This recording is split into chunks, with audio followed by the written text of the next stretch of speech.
Primera a los Tesalonicenses, capítulo 4, verso 13 al 18. Tampoco queremos, hermanos, que ignoréis acerca de los que duermen, para que no os entristezcáis como los otros que no tienen esperanza.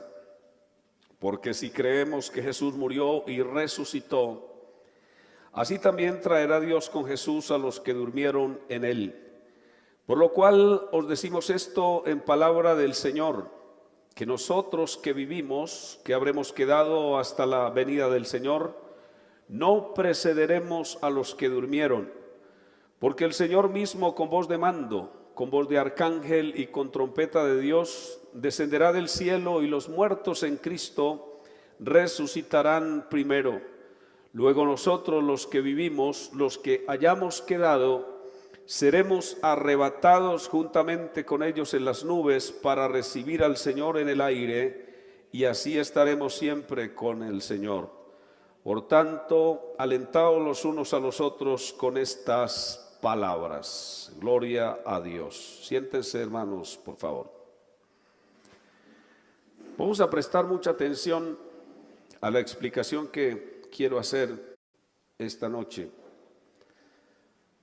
La explicación que voy a hacer nunca la he hecho, y es bueno que la iglesia para este tiempo esté preparada, no tan solamente para irse con el Señor, sino también que la iglesia tenga sus oídos preparados, porque han llegado tiempos difíciles y se van a dar cuenta por qué. Voy a hablar de teorías acerca de lo que es el arrebatamiento. Hay unas palabras para definir lo que es el arrebatamiento. Una de ellas procede del idioma griego y es la palabra rapto. La palabra rapto, del idioma latín, la palabra rapto, que significa quitar o arrebatar con fuerza. La otra palabra es harpazo. Es una palabra que se repite continuamente en el Nuevo Testamento y que se utiliza con el mismo propósito, para quitar o arrebatar. De hecho, hay dos pasajes importantes en que la palabra se utiliza. Una de ellas es para decir que el Señor nos arrebató de las garras del diablo. ¿Sí? Que le quitó el botín al diablo. Le quitó el botín. Quitar es arrebatar. Y la otra es aquí, aunque se repiten muchos pasajes, pero la otra es aquí. Seremos arrebatados. Arrebatados. El arrebatamiento ha sido un tema muy debatido, muy discutido a lo largo de los tiempos. Pero principalmente en el día de hoy es cuando más se debate y cuando más se habla de este asunto. Y ahora van a ver por qué. Hay muchos hoy que dicen que el arrebatamiento sí es verdad, pero también hay una gran cantidad de evangélicos, no estoy hablando de católicos, de evangélicos que dicen que el arrebatamiento no existe, que lo que existe es una interpretación errónea o equivocada de la Biblia. Unos dicen que ya ocurrió, que ya el arrebatamiento ocurrió en tiempo pasado, y dicen que precisamente ocurrió en los mismos albores del cristianismo, es decir, cuando el cristianismo nace, no pasa sino unos añitos y luego ocurrió el arrebatamiento.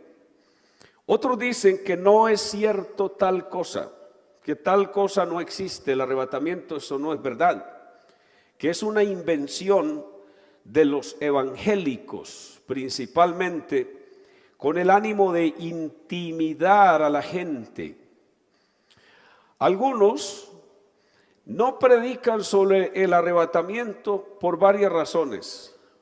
Una, por temor a equivocarse. Como son temas que no están tan claros, dicen algunos, a la luz de las Escrituras, yo no voy a predicar de un tema en el que probablemente me esté equivocando. Entonces no predico sobre eso, ¿verdad? Otros tampoco lo predican porque dicen que predicar sobre esto es meterle miedo a la gente. ¿Sí? Cuando la gente oye de que va a haber un arrebatamiento, entonces le da miedo. ¿Cómo que va a haber un arrebatamiento? Entonces algunos dicen, no me gusta intimidar a los creyentes, por lo tanto no les predico sobre arrebatamiento.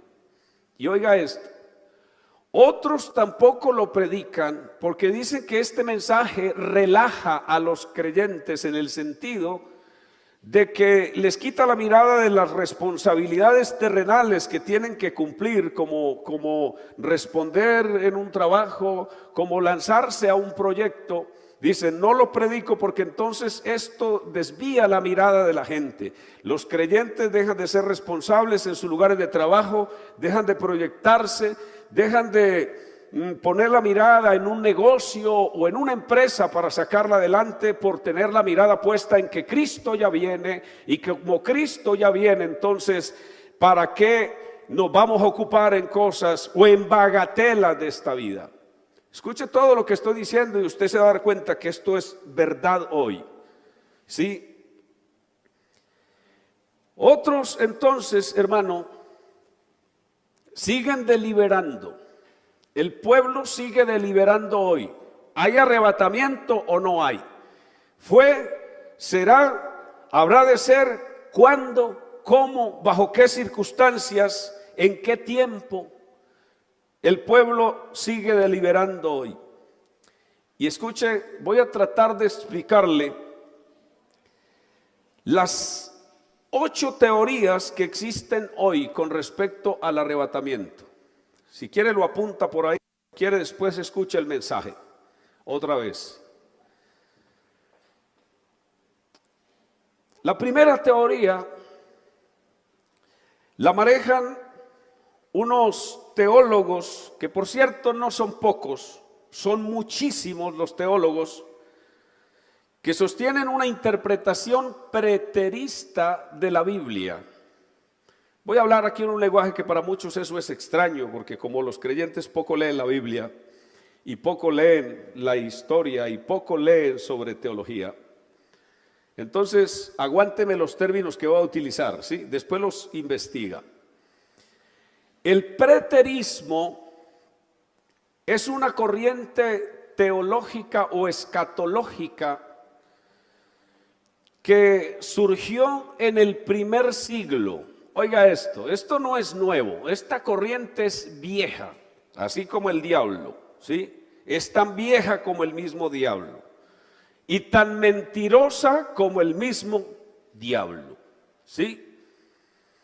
De hecho, a esta corriente se alude en pasajes del Nuevo Testamento. Pablo habló de un tal Himeneo y un Alejandro. Dice el apóstol Pablo que trastornaban la fe de algunos diciendo que la resurrección ya se efectuó. ¿Está escuchando? En el tiempo de Pablo, que vivió antes del año 70 de la era cristiana, el apóstol Pablo, existían las teorías de que todo ya se había cumplido. Ustedes están esperando una resurrección. No, tal cosa no existe. Eso ya se efectuó. Y mire, y tenía unos padres. Por eso algunos creen que los padres del preterismo son Himeneo y Alejandro. Oiga, escuche esto, hermano, no eran 2 diáconos de iglesia. Eran 2 predicadores afamados del primer siglo, 2 pastores. Andaban por todas partes diciéndole a los creyentes: ustedes están esperando una resurrección, ustedes están esperando una segunda venida, ustedes están esperando un arrebatamiento. No, eso ya se efectuó. No hay que esperar lo que ya se dio. Pues precisamente para estos tiempos revive el preterismo. El preterismo es creer que las profecías bíblicas, escuche bien, los temas proféticos del Antiguo Testamento, los temas proféticos del Nuevo Testamento, junto con el Apocalipsis, se cumplieron ya hasta el año 70 de la era cristiana. Y tienen bastantes dificultades para explicar tal teoría, pero tratan de acomodarla. Cuando usted habla sobre el Apocalipsis, a ellos dicen: no, el Apocalipsis ya se cumplió. Pero si históricamente se cree que el Apocalipsis fue escrito entre el año 90 y 100 de la era cristiana, y ustedes dicen que el Apocalipsis se cumplió en el año 70, ¿cómo es eso? Ellos tienen su teoría para tratar de acomodar que el Apocalipsis se escribió antes del año 70 para que se pudiera cumplir todo en el año 70. ¿Me está escuchando? Y que del año 70 para acá, dicen los preteristas, se está viviendo el milenio. Y que el milenio no son 1000 años literales, sino que son 1000 años del reino de Cristo, y que ya estamos en el reino de Cristo. Estas teorías, son muy fuertes estas teorías, ¿sí? Muy fuertes, porque no es con un solo versículo de la Biblia que los sustentan. Esto lo sustentan con la historia y lo sustentan con la Biblia. Y la mayoría de la gente que ha creído esto ha perdido el norte, aunque ellos dicen que ya encontraron el norte. Mire, escuche lo que estoy diciendo. Los preteristas dicen que el arrebatamiento ocurrió aproximadamente en el año 66 de la era cristiana. Que los cristianos fueron advertidos que en el año 70 se iba a dar Armagedón, la destrucción completa de Jerusalén y las naciones circunvecinas a Israel, que en ese entonces se dio Armagedón. Entonces, 3 años y medio antes, los cristianos fueron advertidos para que huyeran, que el arrebatamiento fue que los cristianos huyeron a Pela o Pella, una población cercana a Jerusalén, y allá se escondieron y estuvieron escondidos hasta que pasara el año 70. Porque claro, los judíos también, si usted no lo sabía, en el año 70 sufrieron la más terrible catástrofe de todos los tiempos. Lo que sucedió en el año 70 de la era cristiana no ha sucedido nunca con los judíos, y por eso lo tomaron como una gran tribulación. Dijeron: la gran tribulación comenzó a partir del momento que los cristianos huyeron a un lugar porque el Espíritu de Dios los arrebató. Y dicen ellos, arrebatarlo es que el Espíritu les habló y le dijo: salgan ya, escóndanse allá, porque ya vienen los romanos, van a invadir Jerusalén. Y dice la historia, hermano, que crucificaron tantos judíos sobre los muros de Jerusalén que no hay un lugar para colocar una cruz. Eso es verdad. Que los cadáveres se descomponían crucificados sobre las cruces, no había más donde meter cruces. De la cantidad de judíos, y los judíos eran regados por las calles muertos, comiéndose en los gusanos y las aves de rapiña, así como dice el libro del Apocalipsis. Por eso dicen, es que ¿cuál Apocalipsis quieren ustedes que se cumpla? Ya el Apocalipsis se cumplió. Ellos entonces dicen que ya ocurrió el arrebatamiento. Y con esto están trastornando la fe de algunos. ¿Me está escuchando? ¿Por qué le trastornan la fe? Porque si a mí me dicen en este tiempo que el arrebatamiento ya ocurrió, yo quedo trastornado. ¿Por qué voy a quedar trastornado? Porque la fe mía tiene que tener unos cimientos, tiene que tener unas bases. Y una de las bases fundamentales que tiene mi fe se llama la esperanza. Escuche, hermano, La fe suya descansa en algo que se llama la esperanza suya descansa en algo que se llama la fe. Y en este caso la fe, que es la creencia en algo y la creencia en alguien. Ese alguien es Jesús y ese algo es su palabra. Alabado el nombre de Jesús. Desde que nosotros llegamos al camino del Señor, se nos ha dicho que Cristo viene a recoger a su pueblo. Y si a mí me dicen que ya no me van a recoger, le están quitando el piso a mi fe. ¿Está escuchando, hermano? Y usted dirá, eso por aquí no llega. Pues le voy a decir algo. Hace como unos 10 años atrás, yo estuve predicando en una ciudad del país, una semana, predicando sobre la venida del Señor. Y en aquel tiempo me abordó un pastor, y no de un pastor de otra denominación, un pastor nuestro me abordó. Y me dijo estas palabras: tú todavía predicas que va a haber un arrebatamiento, un anticristo, una gran tribulación y una segunda venida. Me dijo, eso ya no se debe predicar porque eso ya se cumplió. Le estoy hablando de 10 años atrás. Y escuche, hermano, muchos de los movimientos que llenaron los templos predicándole a los creyentes que tuvieran esta esperanza, óigalo bien, llenaron los templos diciéndole a la gente que creyeran en Jesús, que se convirtieran a Jesús y que esperaran que Él viene a llevarlos. Hoy por hoy tienen sus templos llenos, pero ya no predican esto. Ya le dicen a la gente, señores, ya no esperemos un arrebatamiento porque eso ya se cumplió.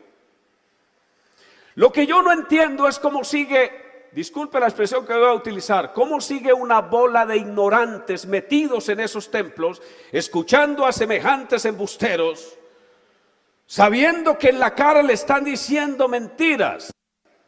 ¿Aló? ¿Acaso no hay algo dentro de usted que le dice que Cristo viene? Alguien dirá, pues lo que le han enseñado porque lo tienen ahí, pero si se lo arrancas de ahí, ya no lo vuelve a creer.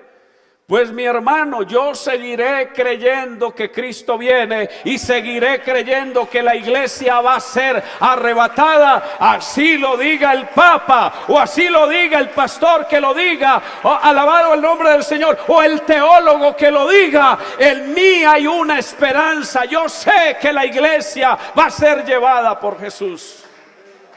Gloria al nombre de Jesús. ¿Cuántos tienen esta esperanza? Alabado el nombre de Jesús. Siempre nos quedamos cortos con el tiempo para todo esto, hermano. ¿Sí? Hay otra segunda corriente, y es la corriente idealista. Los idealistas dicen que el arrebatamiento no es una cuestión de un evento en el que Dios vaya a meter su mano, escucha esto, hermano, y vaya a sacar a la iglesia y se la vaya a llevar al cielo o se la vaya a llevar a otra parte. Ellos dicen que a nosotros nos hace falta interpretar el Apocalipsis, que el arrebatamiento no es otra cosa sino la lucha que existe entre el bien y el mal, que siempre ha existido. Y entonces ponen como ejemplo Apocalipsis capítulo 12 para decirle a la gente, ahí aparece un gran dragón escarlata, pero después dice que Dios le da unas alas de una gran águila a la mujer para que vuele hasta el desierto donde tiene lugar para ser sustentada por Dios. Y ahí está diciendo entonces que en ese eterno conflicto que existe entre el bien y el mal, entre Dios y Satanás, el pueblo de Dios está en la mitad, y lo que hace Dios es que cuando Satanás va a apresar, entonces Dios lo arrebata y se lo lleva. Oiga esto, hermano. ¿Aló? ¿Se está escuchando, hermano? ¿Había usted escuchado esto? Creo que usted nunca habría oído esto, ¿cierto? Entonces el arrebatamiento es una cosa que se da a cada rato. Y algunos van a lo individual. Ejemplo, voy a colocar un ejemplo. El diablo anda detrás del hermano Oscar y lo quiere agarrar, pero cuando el diablo está a punto de agarrarlo, Dios agarra al hermano Oscar, lo arrebata, y entonces ya el diablo no le puede hacer nada. Eso suena muy elegante, ¿está escuchando? Pero en eso es que ellos sintetizan el arrebatamiento. Siempre que el pueblo de Dios ha sido perseguido, ¿sabe qué hace Dios? El dragón persigue al pueblo de Dios y Dios lo que hace es quitar a su pueblo del lugar donde esté para que el diablo no le haga nada. Y si a usted le salen con una teoría de esa, usted dice, ve, y eso como que encaja, hombre, ¿cierto? Eso sí como que encaja, eso como que se parece. Aló. Ay, ay, ay. Vuelvo a decir que quisiera tener tiempo para explicarle bien esto, pero lo hago. Yo creo que aquí vamos a estar 10 años en Eduardo Santos. Alabanzas a Dios. Algunos en un añito dicen, Señor, arrebátelo ya y lléveselo. Señor, adelante el arrebatamiento.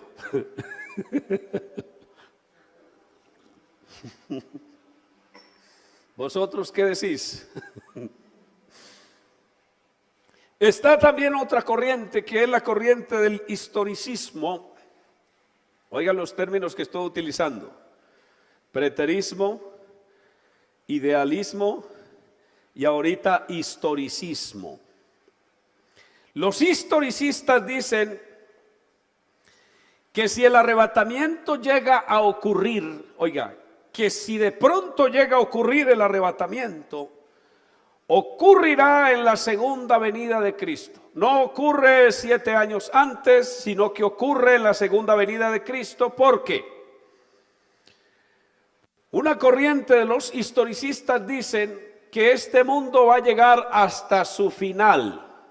Y el día que llegue a su final, Dios arrebatará a los suyos, los llevará al cielo, y en la demás gente entonces la va a tomar el juicio de Dios, y ahí viene el fin. ¿Aló? ¿Se está escuchando? Ellos no niegan que va a haber un arrebatamiento, dicen, pero si va a haber, será allá. Al final de todo, al final de la historia, Dios tomará a los suyos, lo llevará al cielo, traerá juicio sobre los impíos, acabará este mundo y, como dice, creará Dios nuevos cielos y nueva tierra, y ya no va más. Los justos brillarán en el reino del Padre Celestial, morando con Él eternamente y para siempre, y ya, pare de contar, no sigue nada más. Esa es una corriente historicista. Hay muchas corrientes historicistas, solamente lo voy a dejar con este. Número 4. Los espiritualistas dicen que fuimos tomados, oiga esto, que el arrebatamiento ya se dio, pero que no se dio en el año 66, sino que se dio 50 días después de que Jesús resucitó de los muertos. Más exactamente en Pentecostés. En Pentecostés el pueblo de Dios fue arrebatado. Y entonces dicen, ¿cómo fue arrebatado? San Juan capítulo 14, verso 1 y 2. No se turbe vuestro corazón, creéis en Dios, creed también en mí. En la casa de mi Padre muchas moradas hay. Si así no fuera, yo os lo hubiera dicho, que esas moradas del Padre, en la casa del Padre, oiga, escuche bien, ¿a qué se refieren según los espiritualistas? ¿Sí? Si así no fuera, yo lo hubiera dicho, voy pues a preparar lugar para vosotros, y si me fuere y os preparare lugar, vendré otra vez y os tomaré a mí mismo, para que donde yo estoy, vosotros también estéis. Dijeron ellos, ¿qué hizo Jesús 40 días después de haber resucitado? Que Él ascendió al cielo en el monte de los olivos, teniendo a los discípulos enfrente. Y aparecieron unos ángeles para decir, varones galileos, ¿por qué estáis mirando al cielo? Este mismo Jesús que ha sido tomado de vosotros al cielo, asimismo vendrá como le habéis visto ir al cielo. Y que 10 días después, en Pentecostés, el Señor vino y tomó, como dijo él, os tomaré a mí mismo, es que como vino como espíritu para morar en los creyentes, claro, tomó a todos los creyentes como el templo de él, y ahí fue donde los tomó a sí mismo. Aló. Ay, ay, ay. Si usted observa, bueno, estas teorías son muy convincentes, porque usted dice, claro, ¿cómo así? Venga, es que también puede ser, ¿cómo que no? Os tomaré a mí mismo para que donde yo estoy, vosotros también estéis. ¿Dónde está el Espíritu Santo? El Espíritu Santo está en todas partes. Y entonces, como el Espíritu Santo está en todas partes y ya mora en los creyentes, los tomó a sí mismo, y ahora los creyentes están donde Él está. La iglesia, como es universal, dicen ellos, entonces la iglesia, escuche bien, está en América, está en Europa, está en Asia y está en África, está en Oceanía. Claro, de esa forma es que el Señor los tomó, los arrebató. Y ahora, como los creyentes son templo del Espíritu de Dios, donde Él está, allí está la iglesia. Ay, ay, ay. ¿Cómo se llama esta corriente? El espiritualismo. ¿Qué quiere decir eso? Espíritus de la Biblia. Amén. Si tomamos los textos de la Biblia y los espiritualizamos, mire lo que sacamos. Aló. Y lo mismo sucede con el arrebatamiento.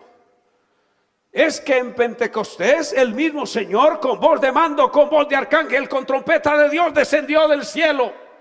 Y ese día los muertos resucitaron, pero no resucitaron físicamente, resucitaron espiritualmente. Y claro, fueron arrebatados, fueron tomados. Todas las teorías que están circulando hoy, bueno, han circulado, pero hoy tienen mucha fuerza.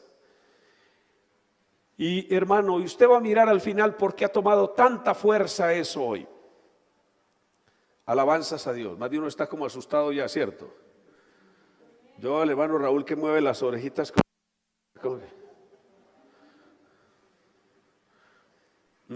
¿Qué dice hermano Raúl? No digo nada, pero me preocupo mucho. Amén. Existe otra corriente. Ay, ay, ay. La número 5. Los eclecticistas. Eclecticistas. El eclecticismo dice que las profecías bíblicas existen, pero que lo que nosotros debemos hacer con las profecías bíblicas es tomar de aquí un poquito, tomar de allá otro poquito, tomar de allí otro poquito y listo, ¿verdad? En otras palabras, toma lo que te conviene y acomódalo donde te dé la gana. Si tú quieres que la Biblia diga algo que a ti te conviene, acomódalo.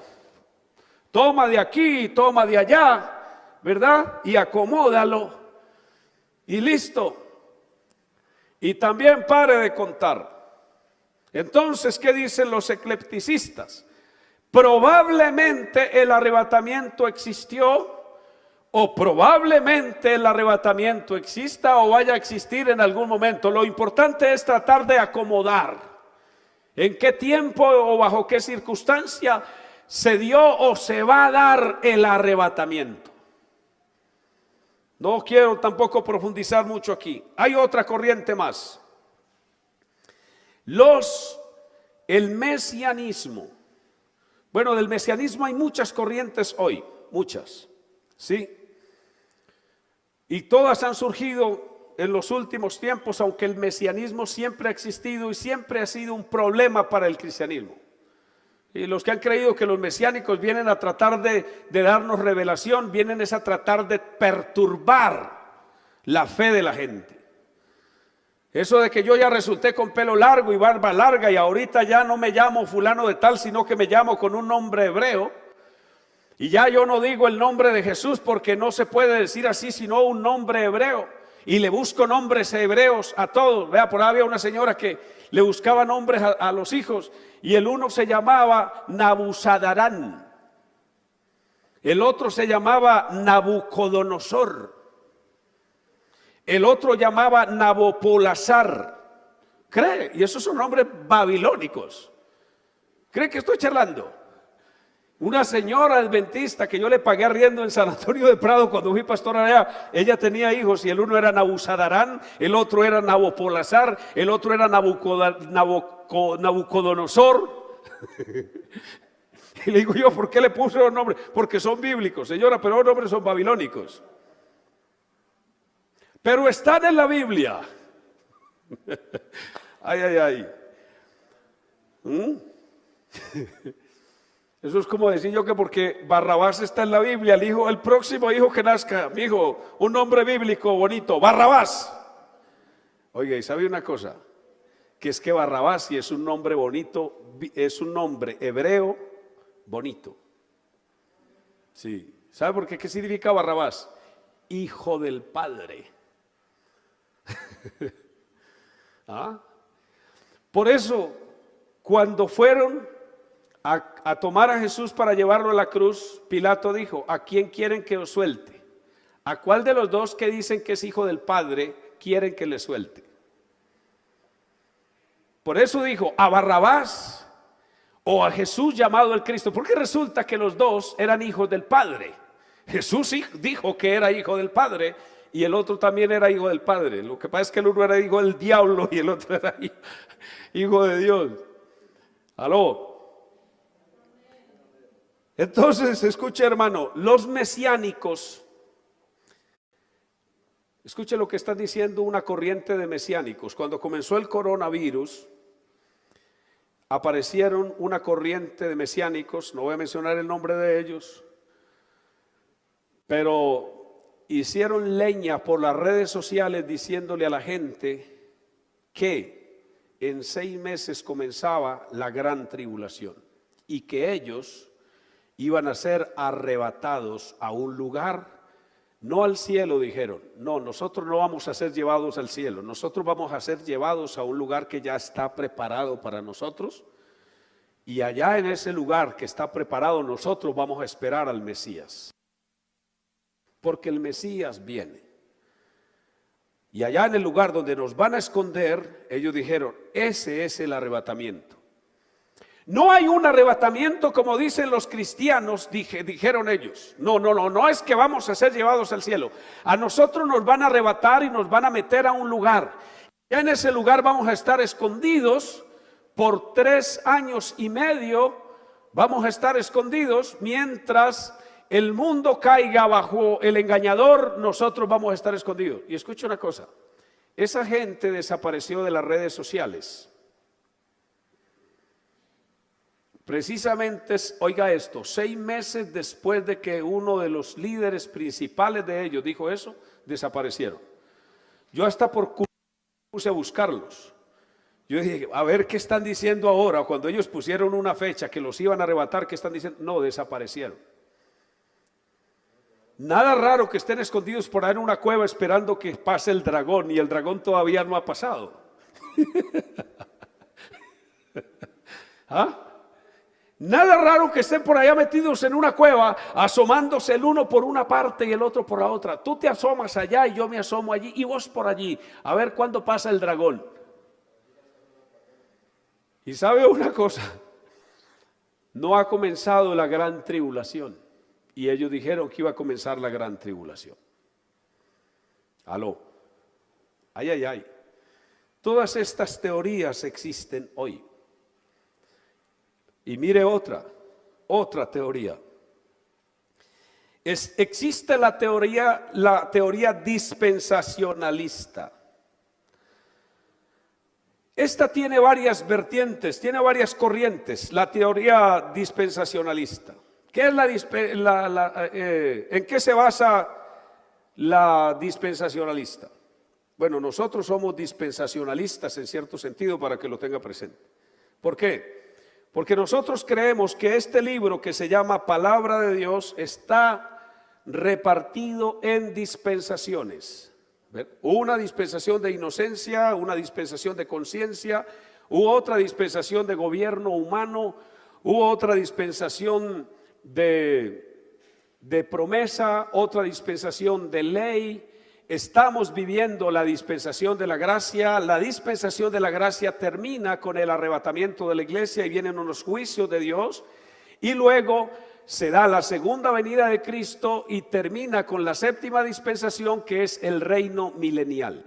Pero de esta teoría existen varias corrientes que hablan del arrebatamiento. Mire, se las voy a mencionar. Unos dicen que el arrebatamiento de esta corriente es inminente. ¿Qué quiere decir inminente? Que desde el Pentecostés para acá, la iglesia siempre ha vivido al borde del arrebatamiento. Que los predicadores siempre han predicado que el arrebatamiento se puede dar de un momento a otro, porque en Pentecostés se cumplió lo que dijo el profeta Joel, ¿verdad? ¿Qué dijo el profeta Joel? En los postreros días, dice Dios, derramaré de mi espíritu sobre toda carne. Y luego dice que después de derramarse el Espíritu Santo, Dios iba a dar grandes prodigios arriba en el cielo, abajo en la tierra, sangre y fuego y vapor de humo. El sol se convertirá en tinieblas y la luna en sangre, antes que venga el día grande y espantoso de Jehová. Entonces, ¿qué dice? ¿Qué dice una corriente del dispensacionalismo? Dice: ya como el derramamiento del Espíritu Santo se dio, falta el arrebatamiento para que vengan el día grande y espantoso de Jehová. Quiere decir entonces que entre Pentecostés y el día grande y espantoso de Jehová tiene que ocurrir el rapto, el arpazo, el arrebatamiento. Aló. Alabanzas a Dios. Se las voy a mencionar a ver con cuál de estas, si nosotros somos dispensacionalistas, con cuál de estas nos identificamos. Otros dispensacionalistas dicen que el arrebatamiento va a ser a la mitad de la tribulación. La iglesia estará 3 años y medio aquí, le tocará verle la cara al anticristo, le tocará estar aquí durante toda la etapa de conquista del anticristo, pero apenas el diablo caiga del cielo, apenas el anticristo entre allá, suba a la explanada del templo en Jerusalén y entre al templo y se haga pasar por Dios, en ese instante el diablo cae, pero la iglesia sube, es arrebatada, y comienza entonces la gran tribulación. Otros, escuchen bien, dispensacionalistas dicen que el arrebatamiento, o mejor, la segunda venida de Jesucristo es un proceso. Un proceso que comienza con que Cristo descienda hasta el aire, que la iglesia suba hasta el aire y se encuentre con Jesús aquí en el aire, ¿verdad? Se queden ahí 7 años en el aire, y después de los 7 años, pues ya Jesús, después de pasar 7 años con la iglesia aquí, ya viene por segunda vez. Esto también lo creen otros dispensacionalistas. ¿Se da cuenta por qué hay gente que dice: yo no predico sobre Apocalipsis y sobre profecía porque me vuelvo loco? Y algunos se van a volver locos si no estudian la Biblia. ¿Aló? ¿Y sabe por qué se van a volver locos? Porque por no estudiar la palabra de Dios y por no darse cuenta de todo esto, los van a tomar por sorpresa muchas cosas. Alabanzas al Señor, pero gracias a Dios porque esta noche estamos aquí para abrirle los ojos a usted y para abrirle los ojos y los oídos a los que están escuchando y decirle: todas estas corrientes se vinieron hoy. Todas vinieron, ¿sabe para qué, hermano? Para decirle a la gente que no hay tal cosa como un arrebatamiento, o para decirle a usted: siga viviendo como vive. No se deje sugestionar, no se deje mover, no se deje inquietar por los que predican que Cristo viene, no se dejen mover por los que dicen que va a haber un arrebatamiento. Siga tranquilo, no se arrepienta, no se convierta, siga enfocándose aquí en las cosas materiales y terrenales, que no hay tal cielo, que no hay tal salvación. Y claro que ese mensaje le cae muy bien a los que están fríos, a los que perdieron el norte, pero no le cae bien a los que todavía, aún en medio de la pandemia, estamos vivos y seguimos creyendo que Cristo va a venir a llevarse a su pueblo, que Cristo va a venir a llevarse a su iglesia. Hay poder en el nombre de Jesús. Hay poder en el nombre de Jesús. ¿Estás escuchando? Otros dispensacionalistas dicen que es un arrebatamiento, sí, pero a la segunda venida. Suena la trompeta, los creyentes suben. Jesús deja a los suyos en el cielo y Él viene a juzgar al mundo y a establecer el reino milenial. Y que los que van a estar en el reino milenial es los judíos, pero la iglesia va a estar por allá en el cielo. Escucha, hermano, todas las teorías que hay. Aló. ¿Ah? Hay otros dispensacionalistas que dicen que sí va a haber un arrebatamiento, pero que va a ser al final del milenio. Ok, sí va a haber un engaño en la tierra, sí van a haber juicios en la tierra, y la tierra va a quedar preparada para el milenio, y allá van a entrar todos los que sufran y pasen la tribulación, entran al milenio. Pero al final del milenio, entonces es cuando Cristo descenderá en gloria para que ocurra el arrebatamiento. Y apenas ocurra el arrebatamiento, entonces, escuche bien, todo este sistema se acabará. Dios creará nuevos cielos y nueva tierra. El mundo será juzgado.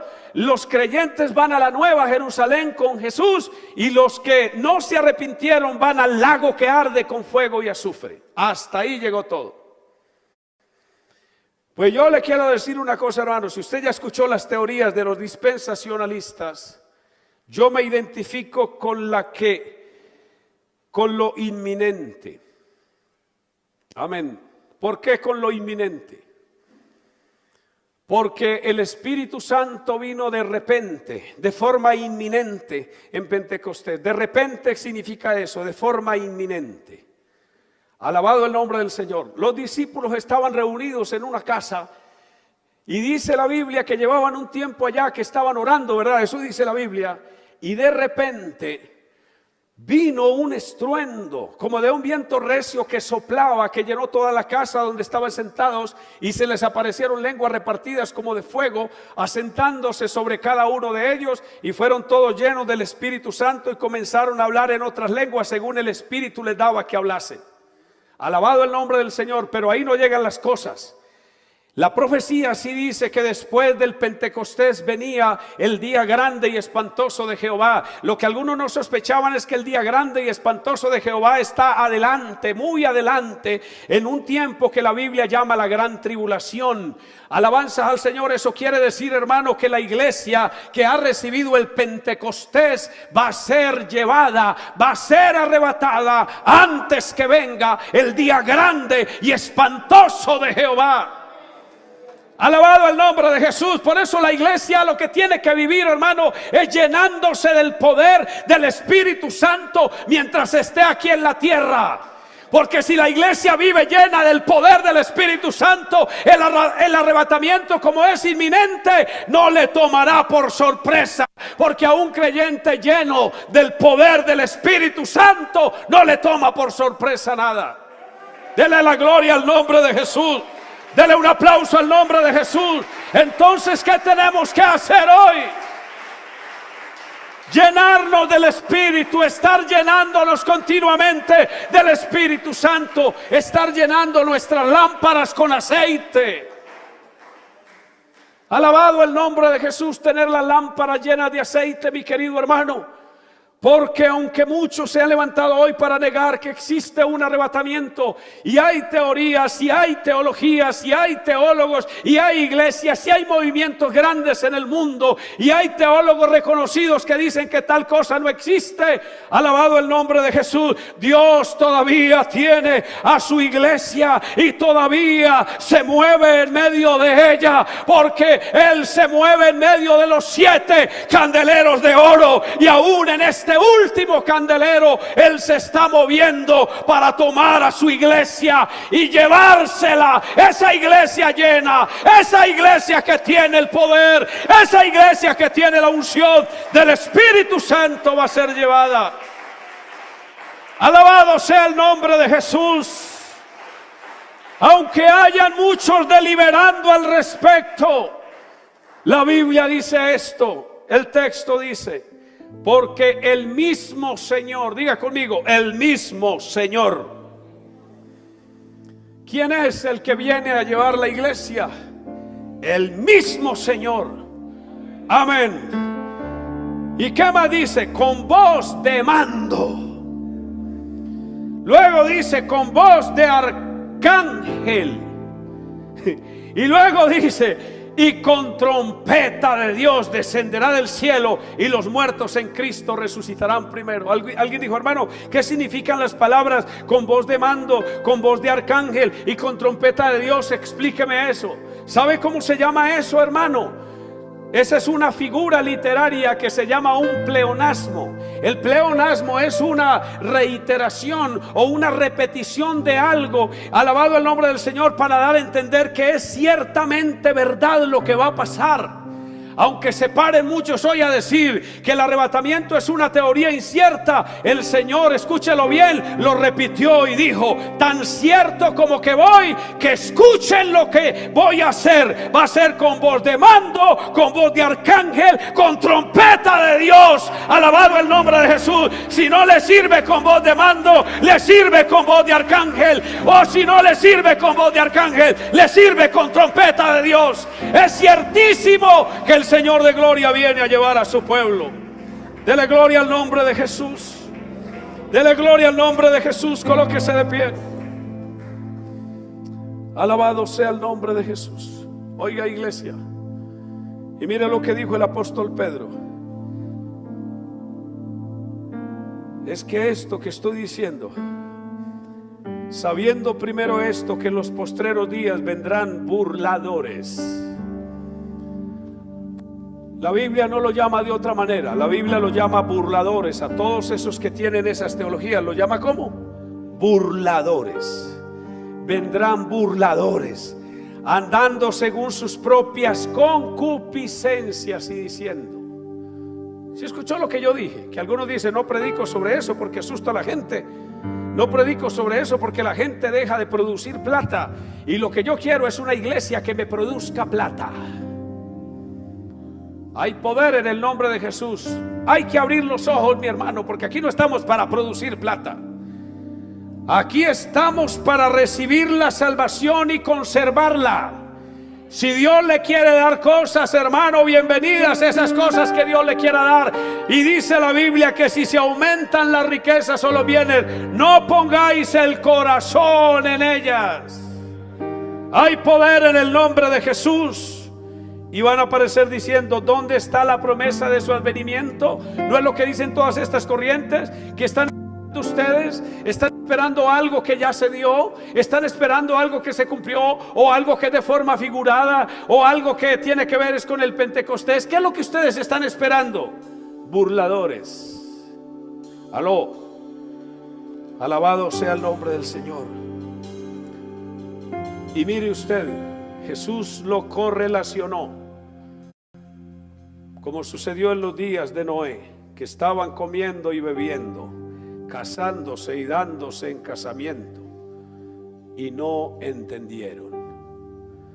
¿Qué quiere decir que no entendieron? Porque ellos estaban entretenidos en sus cosas. ¿Y por qué estaban entretenidos? Porque habían voces que le decían: tal diluvio, eso es una tontería, eso no se va a dar. ¿Tú crees el mensaje que está predicando Noé? Hombre, no seas tonto. No es que ese viejo anticuado lleva casi 100 años predicando eso. Y a ver, el diluvio. Por eso es que se cree que hacían burla de él. Mira, mi abuelo me enseñó que tú predicabas de un diluvio y crecí escuchando sobre un diluvio, y mira, me casé y tengo hijos escuchando sobre un diluvio. Entonces, ¿cómo es eso de que hay un diluvio que viene cuando no se ha dado? No es lo mismo que están diciendo.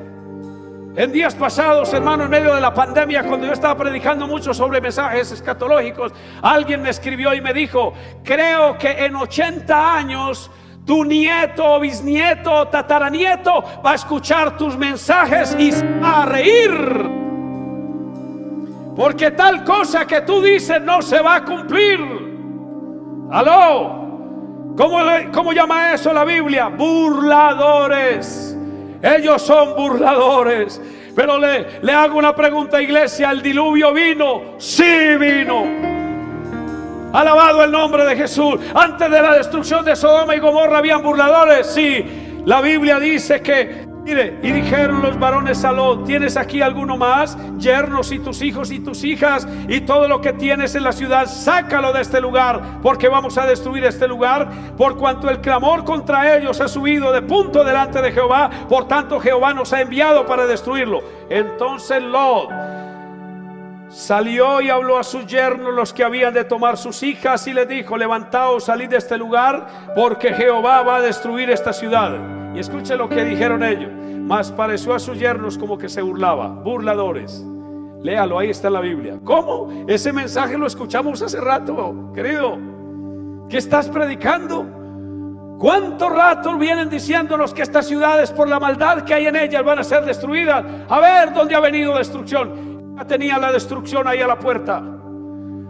Por eso hoy que se han apilonado los maestros falsos, por eso hoy que se han apilonado las teorías y las teologías falsas, hoy es cuando estamos a la puerta. Yo no sé si usted está preparado, mi hermano. Yo no sé si usted está preparado, mi amigo, pero tan cierto como tengo este libro en mis manos que se llama Palabra de Dios, mi Cristo va a llevar a su pueblo, mi Cristo va a llevar a su iglesia. Oh, gloria al nombre de Jesús.